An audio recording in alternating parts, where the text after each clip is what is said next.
ओम नमः शिवाय। शिव पुराण शत्रुद्र संहिता अध्याय 16 से 18।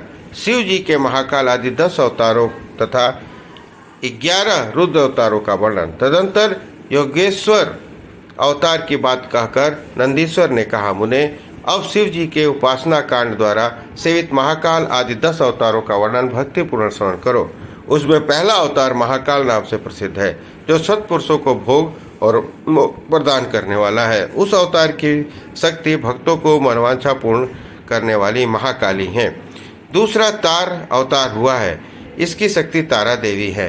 वह दोनों भक्ति मुक्ति को प्रदाता तथा अपने सेवकों को सुखदायक है।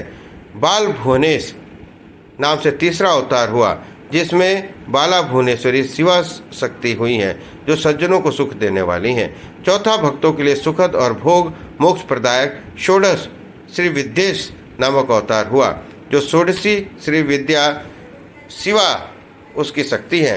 पांचवा अवतार भैरव के नाम से प्रसिद्ध हुआ, जो सर्वदा भक्तों को कामनाओं को पूर्ण करने वाला है। इस अवतार की शक्ति का नाम भैरवी गिरजा है, जो दूसरे उपासकों की अभीष्ट दायिनी है। छठा अवतार छिन्न मस्तक नाम से कहा जाता है और भक्त काम प्रदा गिरजा का नाम छिन्न मस्ता है। संपूर्ण मनोरथों के दाता शंभु का सातवां अवतार धूमवान नाम से विख्यात हुआ। उस अवतार में श्रेष्ठ उपासकों की लालसा पूर्ण करने वाली शिवा धूमामुति हुई। शिव का आठवां सुखदायक अवतार बगलामुख है। उसकी महान शक्ति महान आनंददायी बगलामुखी नाम से विख्यात हुई।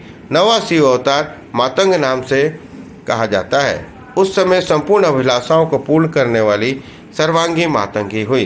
शंभु के भुक्ति मुक्ति रूप फल प्रदान करने वाले 10वें अवतार का नाम कमल है, जिसमें अपने भक्तों का सर्वथा पालन करने वाली गिरजा कमला कहलाई।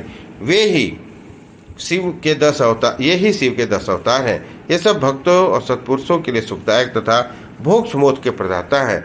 जो लोग महात्मा शंकर के इन 10 अवतारों का निर्विकार भाव से सेवा करते हैं, उन्हें वे नित्य नाना प्रकार के सुख देते हैं। उन्हें इस प्रकार में 10 अवतारों का महत्व का वर्णन कर दिया।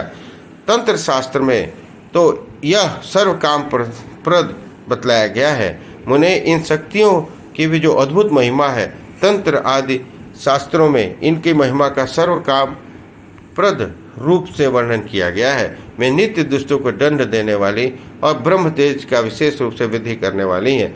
ब्रह्मन, इस प्रकार मैंने तुम्हें महेश्वर के महाकाल आदि 10 शुभ अवतारों का शक्ति सहित वर्णन कर दिया। जो मनुष्य पर समस्त शिव पर्वों के अवसर पर इन परम पावन कथा का भक्तिपूर्वक पाठ करता है और शिव जी का परम प्यारा हो जाता है। इस आख्यान का पाठ करने से ब्राह्मण के ब्रह्म तेज की वृद्धि होती है, क्षत्रिय विजय प्राप्त करता है, वैश्य धनपति हो जाता है और शूद्र की सुख प्राप्ति होती है। स्वधर्म परायण शिव भक्तों को यह चरित्र सुनने से सुख प्राप्त होता है और उनकी शिव भक्ति विशेष रूप से बढ़ जाती है। उन्हें अब मैं शिव जी के 11 श्रेष्ठ अवतारों का वर्णन करता हूँ, सुनो। उसमें श्रवण करने से असत्यादि जनित बाधा पीड़ा नहीं पहुँच सकती। पूर्व काल की बात है, एक बार इंद्र आदि समस्त देवता दैत्यों के पराजित हो गए और वे भयभीत हो अपनी पूरी अमरावती को छोड़कर भाग खड़े हुए।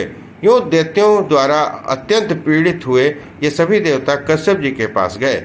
वहाँ उन्होंने परम व्याकुलतापूर्ण हाथ जोड़ एवं मस्तक झुकाकर उनके चरणों में अभिवादन किया और उनका भली भांति स्तवन करके आदर पूर्वक अपने आने का कारण प्रकट किया और दैत्यों द्वारा पराजित होने से उत्पन्न हुए अपने सारे दुखों को का सुनाया। तब उनके पिता कश्यप जी देवताओं की उस कहानी को सुनकर अधिक दुखी नहीं हुए, क्योंकि उनकी बुद्धि शिव जी में आसक्त थी। उन्हें उन शांत बुद्धि मुनि ने धैर्य धारण करके देवताओं को आश्वासन दिया और स्वयं परम हर्ष पूर्वक विश्वनाथपुरी काशी को चल पड़े। वहां पहुंचकर उन्होंने गंगा जी के जल में स्नान करके अपना नित्य नियम पूरा किया और फिर आदर पूर्वक उमा सहित सर्वेश्वर भगवान विश्वनाथ की भली आरती अर्चना की। तदंतर शंभु दर्शन के उद्देश्य से एक शिवलिंग की स्थापना करके वे देवताओं के हितार्थ परम प्रसन्नतापूर्वक घोर तप करने लगे। उन्हें शिव जी के चरण कमलों में आसक्त मन वाले धैर्यशाली मुनिवर कश्यप को जब यूं तप करते हुए बहुत अधिक दिन व्यतीत हो गए, तब सत्पुरुषों के गति स्वरूप भगवान शंकर अपने चरणों में तल्लीन मन वाले कश्यप ऋषि को वर देने के लिए वहां प्रकट हुए। भक्त वत्सल महेश्वर परम प्रसन्न तो थे ही, अतः वे अपने भक्त मुनिवर कश्यप से बोले, वर मांगो। उस महेश्वर को देखते ही प्रसन्न बुद्धि वाले देवताओं के पिता कश्यप जी हर्षमग्न हो गए और हाथ जोड़कर उनके चरणों में नमस्कार करके स्तुति करते हुए वे बोले, महेश्वर, मैं सर्वथा आपका शरणागत हूँ। स्वामिन, देवताओं के दुख का विनाश करके मेरी अभिलाषा पूर्ण कीजिए। देवेश में पुत्रों के दुख से विशेष दुखी हूँ, अतः इस मुझे सुखी कीजिए, क्योंकि आप देवताओं के सहायक हैं। नाथ, महाबली दैत्यों ने देवताओं और ऋषियों को पराजित कर दिया है, इसलिए शंभो आप मेरे पुत्र से प्रकट होकर देवताओं के लिए अन्नदाता बनिए। नंदीश्वर कहते हैं, मुने, कश्यप जी के ऐसा कहने पर मुनीश्वर भगवान शंकर उनसे तथेति ऐसा ही होगा क्यों कहकर उनके सामने से अंतर्ध्यान हो गए। तब कश्यप भी महान आनंद के साथ तुरंत ही अपने स्थान को लौट आए। वहां उन्होंने सारा वृत्तांत आदरपूर्वक देवताओं को कह सुनाया। तदंतर भगवान शंकर अपना वचन सत्य करने के लिए कश्यप द्वारा सुरभि के पेट से 11 रूप धारण करके प्रकट हुए। उस समय महान उत्सव मनाया गया, सारा जगत शिवमय हो गया। कश्यप मुनि के साथ साथ सभी देवता हर्ष विभोर हो उठे। उनके नाम रखे गए कपाली, पिंगल, भीम, विरूपाक्ष, विलोहित, शास्ता, अजप्रद, अरिभुज, शंभु, चंड और भव। ये 11 रुद्र सुरभि के पुत्र कहलाते हैं।